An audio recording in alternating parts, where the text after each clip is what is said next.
what is up, Crockxen clan members, poker fans, and others who will stump on this video? I'm SoresanCrockxen, joined once again, by my man, Joey. Yo, what's up? So, we are going to go over Week 3 results, or Week 2 results, talk about Week 3 matchups, and some news, because we did have a trade that happened yesterday, and we're going to talk about that. So, overall, Week 2, I think it went fine. What do you think, Joey? It definitely had some ups and downs. There was some surprises thrown in there, but it's nice to see the league taking shape.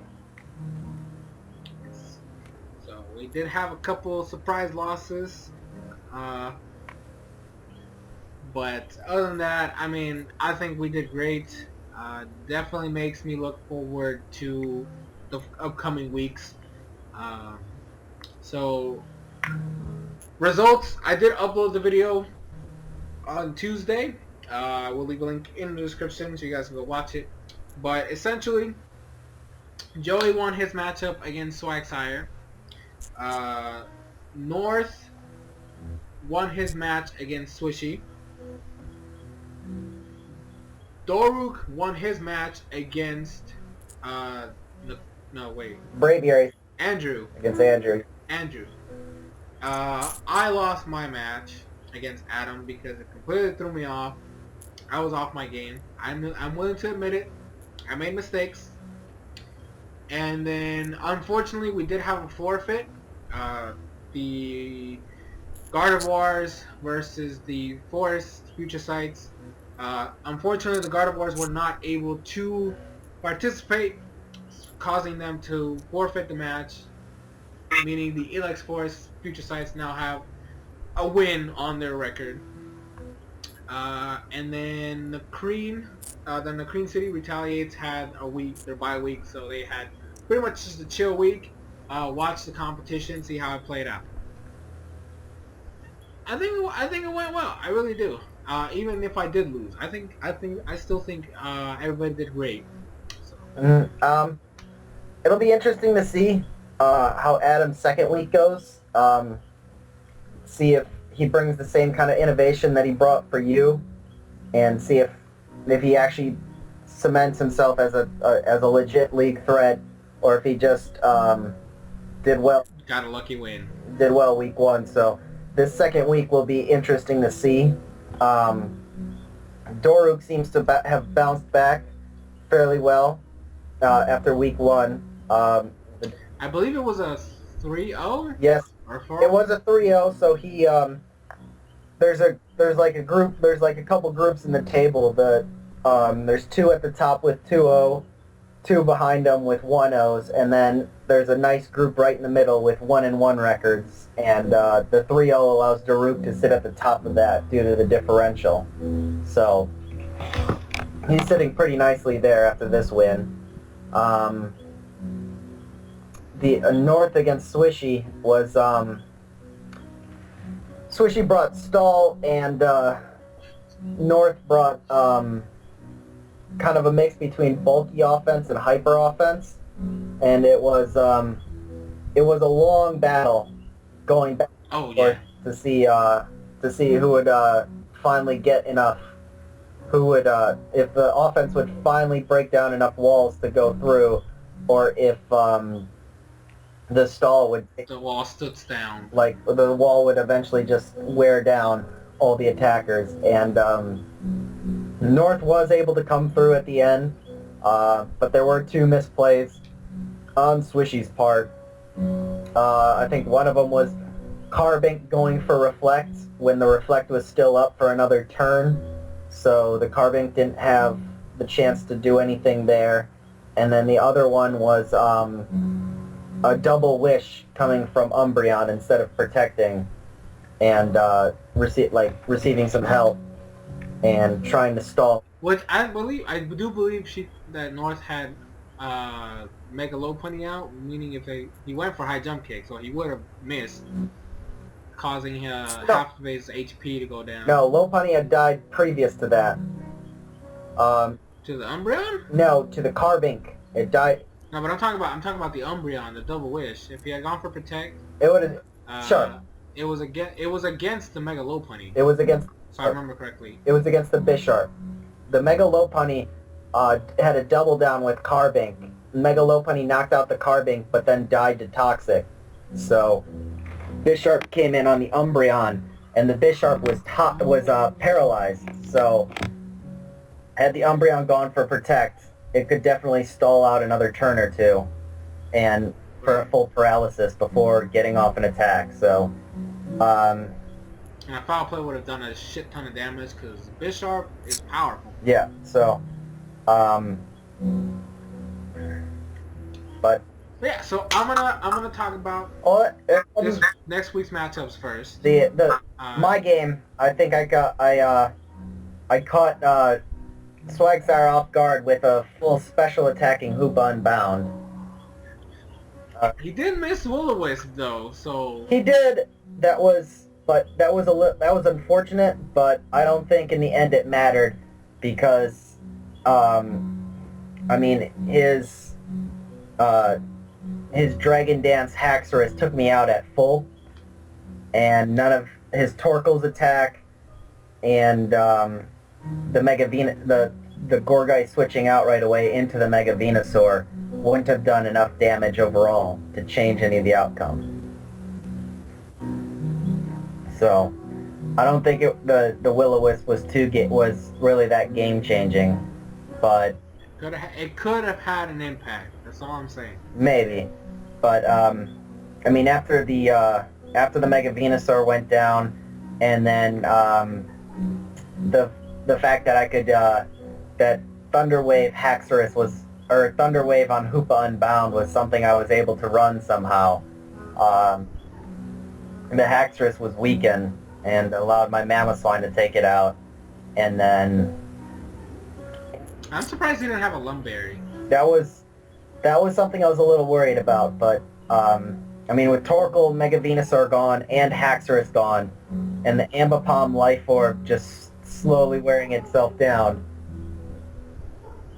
there wasn't much left for him to do once Jirachi came in late game, so I think the Hoopa Unbound really threw off Swagsire at the beginning and broke enough holes and did what it needed to do to help me win the late game. I can see that. So week 3, we have some interesting matchups. Joey here is going against the Queen City Retaliates, coming off their bye week, meaning they're coming in fresh and good to go. So I do say that this is going to be an interesting matchup. The Cream right now sitting at the top of the MVP race with his Mega Scizor, looking to extend that lead as far as possible. But I mean, Joey has some threats. He got some threats. Let's see if this time he plays his Excadrill right, because it seems like every time he brings it, that thing always manages to just get up Stealth Rocks and dies. Yeah. So, no shots fired. I mean, Joey definitely knows what he's doing, but I'm just saying the Excadrill has not had a chance to show off as much as I expected it to. Yeah, I feel like my Excadrill is more of just getting up Stealth Rocks and then eliminating hazards should they appear with Rapid Spin, but I mean, for the most part, all I've had to do is get up Stealth Rocks, but I feel like my first week I played the Excadrill as well as I could. I did not see the Infestation Leech Seed stalling Tang growth, but the second week I probably should have just taken down the Ambipom before setting up Stealth Rocks or saving it for a little longer, but I mean I don't see Excadrill doing too much this week as well, so but we'll just throwing it in there. Yep. So yeah, I mean I definitely this is definitely gonna be a tough match. Like I said, the Cream sitting with the MVP like at the top, Mega Scizor. He does have a powerful Landorus T and Latias. All three of those Pokemon pretty much sit at the top of OU. He's also got the Salamence um, Flygon, Trevenant, Scyther. So he's got a lot of interesting choices to bring as like different threats that you simply just can't overlook. Arcanine and Vaporeon can be Arcanine can be run either physically offensive or defensive, yep. which is another thing you also have to look forward to. And he's also got Vileplume, Trevenant, and Vaporeon to also run defensively, as well as Aromatisse. So definitely a very interesting matchup. I'm definitely looking forward to that one. Next up, we have North Star with the Triton Tortugas taking on the Magnazones, who this is an off week. Like, okay, so we have North, who right now is sitting pretty well with 2 wins, taking on this Swagsire, who's coming up from 2 losses. The thing with that matchup is it heavily favors Swagsire's Magnazones, because just from team matchup in general. There's not a lot of things on North's team that can deal with certain Pokemon on Swagsire's. For example, if in some way Swagsire is able to get a Belly Drum off on the Slurpuff, that's pretty much good game for a majority of North's options. Belly Drum, Drain Punch, Return, Play Rough is a nice coverage and hits pretty much everything on his team. So he definitely needs to watch out for that. Because of the Unburden boost, its speed is doubled, making it faster than pretty much anything that North can bring. The only thing, and I exclusively told him this, the only thing that can deal with that Slurpuff is his Mawile, which must be run bulky with Intimidate. Lower that attack by 1. He can live a Play Rough, a Drain Punch, a Return. He can live anything and retaliate with an Iron Head. And then maybe get off a Sucker Punch. But realistically, like, that right there is the only thing he has to deal with Slurpuff. And that's just one of the threats. Mega Venusaur, I mean, yeah, I got destroyed in week 2, but we saw in week 1 it was basically tanking and just basically surviving for his team in the first week matchup. So I definitely see it putting a lot of work, especially since like North doesn't really have too much to handle Mega Venusaur. The only thing I see is maybe Talonflame, but then again, like I said, I mean, he has answers. He has answers for Talonflame. Reuniclus is another thing that's in there that could handle Mega Venusaur, especially on the special side. But I mean, that's just a free switch into Sneasel, taking no damage aside from entry. And then Pursuit Trap. Exactly. So I'm predicting an upset here. I'm predicting Swagsire to take this one. I mean, it's definitely going to be an uphill battle for North in this match. I warned him. I told him, hey, you got to go in ready because this is going to be the toughest match in this beginning part for you. So, pay attention and keep your head in the game, basically. Then we have the Floridian Stunfisks, Adam's team coming in against Andrew. The Stunfisk coming in from their first win. Coming off, like, they have the first bye week. So they came in strong with the first win. And the brave Andrew coming in from a loss. He did win week 1, but unfortunately was taken down week 2. So he's going to try to come in and redeem himself for week 3. Whereas Adam is going to try to extend his lead coming into the upcoming weeks by winning his second match of the tournament. I do see. I mean, both teams have their props, but I do give a slight advantage to Adam. He has a lot of things in there. If he does decide to bring in Crocoon, that automatically negates a lot of the things that Andrew can do, because Crocoon is the thing. He is a threat. He is a wall. He can just annihilate souls. I could go on for days. Like, that thing is definitely gonna put in work if he decides to bring that particular set. Because there's nothing on Andrew's team is going to be too happy to deal with that particular Pokemon. But other than that, I mean, he does have the Mega Glalie, which could definitely open up some walls, tear down some things. I mean, Explosion just wrecks. It's gonna kill something. I don't believe that Andrew has any walls on his team per se. So the moment Glalie comes out, and if it decides to go boom, something is gonna die. Mm-hmm. Yeah, I like the other thing with Andrew is, he's got Gengar, which pretty much takes out his 3 OU picks right there. Garchomp can take care of Hydreigon, and pretty much the RU and NU portions of Andrew's team. So Melodic's going to be the one thing that's going to be a little troublesome, but, I mean, Freeze-Dry Mega Glalie isn't out of the question there. Porygon 2 might be able to wall it pretty well. You get it with a Thunderbolt. Mm-hmm. So, we'll see. Yeah, that one's gonna be an uphill battle for Andrew. Like I said, he's coming off a loss, so this is basically his chance to prove himself again. While Adam, tries to cement himself as a threat for the league.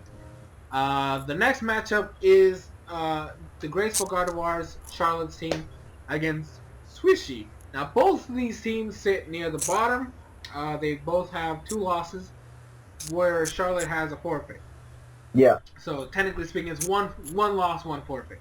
So hopefully, the way this matchup can work, hopefully they'll be able to face off against each other, and we can set up a time and date. Everything gets squared off. Again, Swishy has the tankiest, walliest team. So this is definitely going to be a very, basically Charlotte has to go in with a very hyper-offensive team. She's going to need Taunt on one of her Pokemon to make sure she can shut down some of the walls.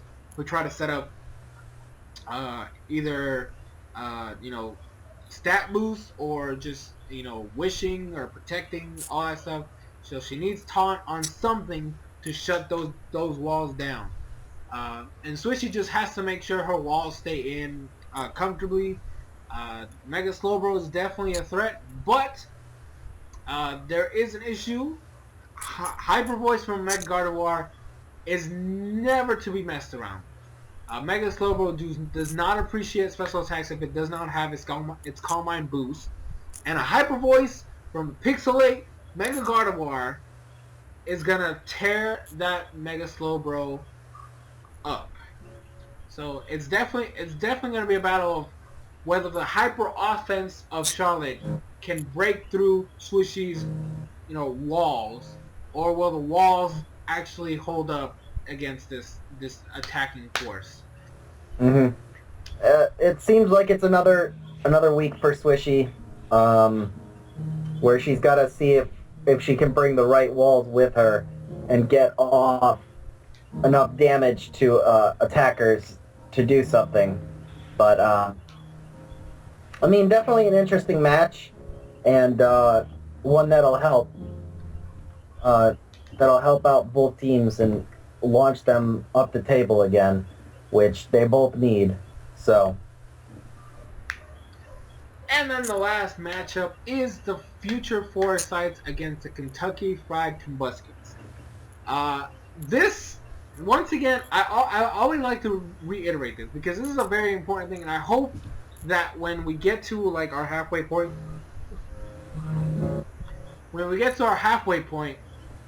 Porygon decides to do some changes to his team, because Doruk has something that pretty much does the same thing I do. He has Mega Charizard Y. What does this mean?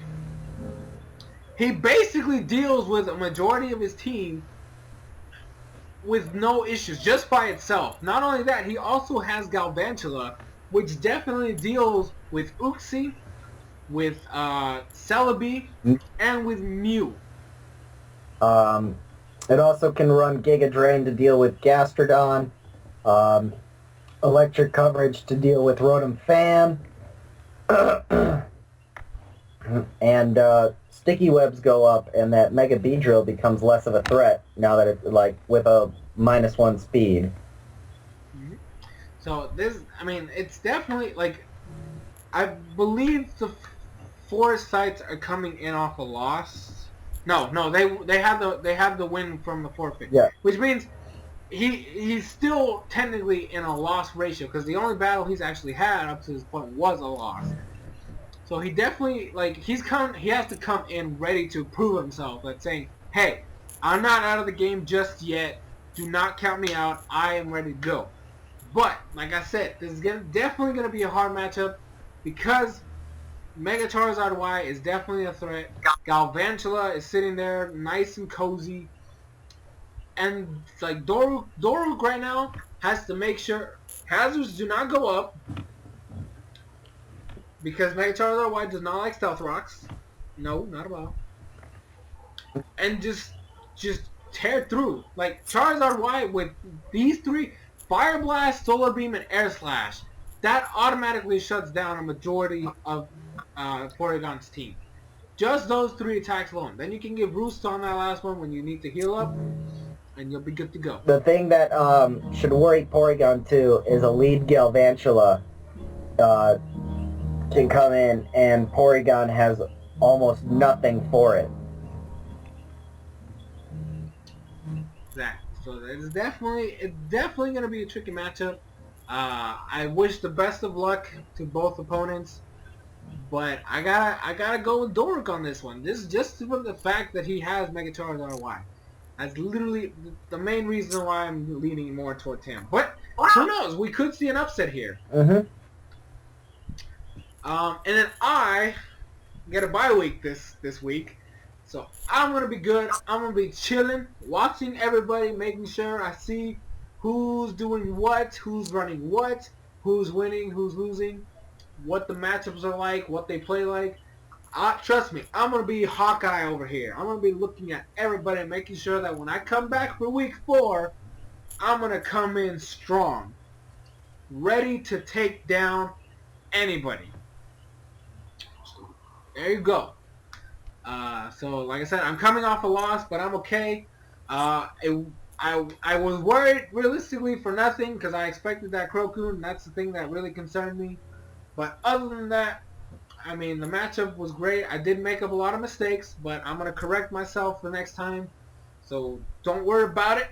And yeah, so that means, technically speaking, next Tuesday, when you guys usually get the matches, you will not have my match in the morning because I have a week off. So there's no reason for me to upload a video in the morning.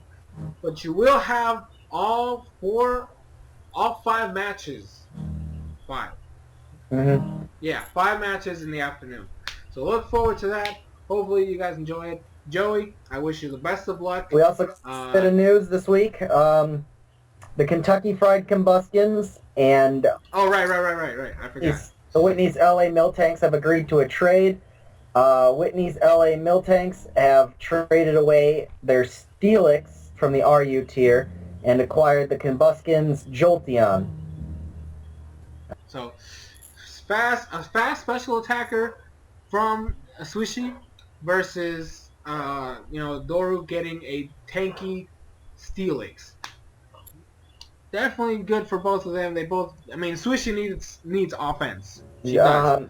I think she needed a fast, Jolteon's really good with that. Special attacker. Well, yeah, that's what I said. She needed some sort of offense. Well, she's got the fast physical attacker in Weavile, and now it's a fast special. Fast special attacker with Jolteon. So definitely gonna be crazy. And Doruk does get a wall for his team, and like not his usual like bulky attacking, and like his walls up to this point were like an Assault Vest, a Azumarill, and a Sableye with Will-O-Wisp to be like as a physical defensive wall. So now he's got another, I guess, he's got a very defensive wall in Steelix. So I think the trade on paper benefits both players. So it'll be interesting to see which player makes more use of the trade. Exactly. But yeah, guys, hope you guys are enjoying this. Leave a comment down below. Which team is your favorite? Are you happy that your team won? Are you sad that your team lost? Let me know. Keep up to date. The blog, where you can find all the information all the time, will be in the description. Go check it out. You can also follow us on PokeAmino. That's basically where we run this whole thing. So definitely recommend you guys go check it out. Follow me, SoresanCrockxen, or follow Joey, Mano Del Rey. We're both on there. We're happy dudes. We talk to us whenever. And if you would like a position in Season 2, that is also something that we're going to be working with later on during the season, obviously. But just know that you have a chance to participate in future seasons. So keep up, follow along, let us know. You guys like it? Do you guys hate it? Or we want to know. We want to know. But yeah, so Joey, any last thoughts? Just keep tuning in, see how the league plays out, and I mean, the regular league is going to turn out pretty good, but then of course, once tournament comes around, all bets are off. So that's gonna be it. Thank you guys so much for watching. I'm SoresanCrockxen with my friend here, Joey. Yep. Say goodbye. Goodbye, everyone. Alright, later guys.